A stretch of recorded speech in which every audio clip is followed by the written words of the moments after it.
Welcome back. We're in the Fox 43 kitchen with Olivia's, and we're going to talk about what's going on today. You know, when I walked in, if I didn't know better, I would to look at this, I'd think, wow, we got some fillets, steak fillets, beef fillets out Right. there. I thought you were going to say chocolate. I thought you were going to say we got some chocolate going on. Did you bring me chocolate? No, because I wasn't sure your favorite flavor, sweetheart, and I wouldn't want you to think I don't love you and get you a Kit Kat when you're more an Almond Joy kind of guy. All right? Snickers. Okay, heard. Locked it in the memory bank. All right, now listen, we got a lot to do, Tony, so enough with the jibber jabber, okay? Right. So here we got a blackened Jamaican jerk tuna. Check out Fox 43 for that marinade recipe. Highly recommend it. It's delicious. It's got a great spice. It's going to pair great with this salad. Look at those lines. Talked about it last week. Always pat dry your seafood, steak, whatever it is, all right? In this case, I had it in the marinade. Pat dry before it goes in the marinade. Let science and cooking magic do its wonders, okay? That's how you get those nice lines. In my oven, I've been toasting some walnuts. Look at that.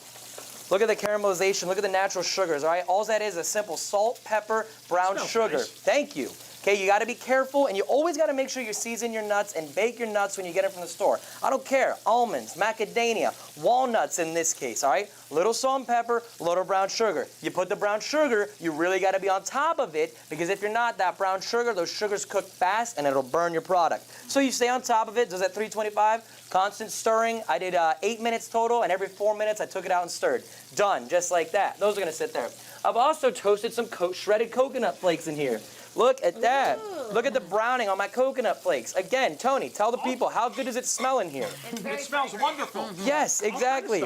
And you know, all we're doing is just the little things to make a big difference, which if there's anything I can promise you that makes a difference, it's doing the little things right when it comes to cooking, all right? So now I'm going to have Miss Olivia building our salad, and I'm going to be doing the dressing and some goat cheese, all right? So Liv, our lovely assistant here, go ahead and put your arugula down. Okay, will do. Yep, and after you have your arugula down, go ahead and sprinkle some of these blueberries right on top, Liv, as you see fit. Okay. Now, while Olivia is doing that, I'm going to be showing you how I'm going to be doing these goat cheese balls, all right? This is just your classic goat cheese from the store here, okay? Classic goat cheese. I've formed them into 1-ounce balls. Here, I have shredded Asiago cheese and fresh dill, all finely chopped. I will now just set the goat cheese balls in my cheese and dill mix, okay? They go right in, and then guess what's going to happen? I am just going to roll them around, and they're going to absorb that Asiago and dill, and they're going to have some great flavor. Liv, after I do that, put some of those on top of your salad, okay?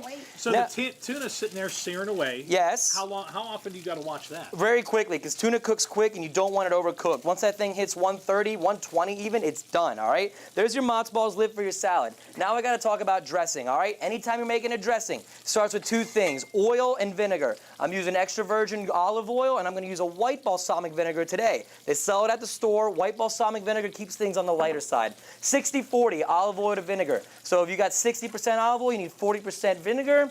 That's about 60-40 right there. I need a little bit of sweetness. I'm going to put some brown sugar in here. We're going to do 2 tablespoons of brown sugar. Okay, I don't need a lot because I got a lot of sweetness coming from fresh pineapple I'll be adding. Of course, you need a little bit of salt and pepper, all right? So we're going to do about ½ a teaspoon salt, and I'll do about 3/4 a teaspoon of black pepper. That is in there. And then I was finally dicing some pineapple, if you were paying attention during the teas.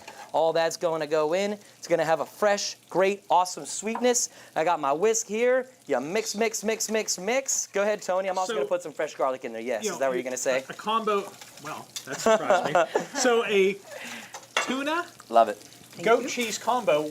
Miss Adrienne, what are we pairing up with these today? Oh, I'm going to be crushing it today with a nice drink that goes along with this salad. We're going to be making a lemon raspberry crush, and it's going to be delicious, just like that salad. Sounds wonderful. We are crushing it back here this morning. Go on. Look at that. Go on. Was that quick? And you know what this salad is? It's fire, okay? It's absolute fire, this salad, okay? It is a winner and a half. Boom. I can't believe how fast that tuna cooked. Well, believe it, baby. It happened real. Tony, come on now, baby. You what do you think? brother. I'm chained to a stove back at Olivia's. I just learned these things after enough time. I understand. We have the recipe on our website, fox43.com. We're going to come back here into the kitchen coming up a little bit later on in the hour.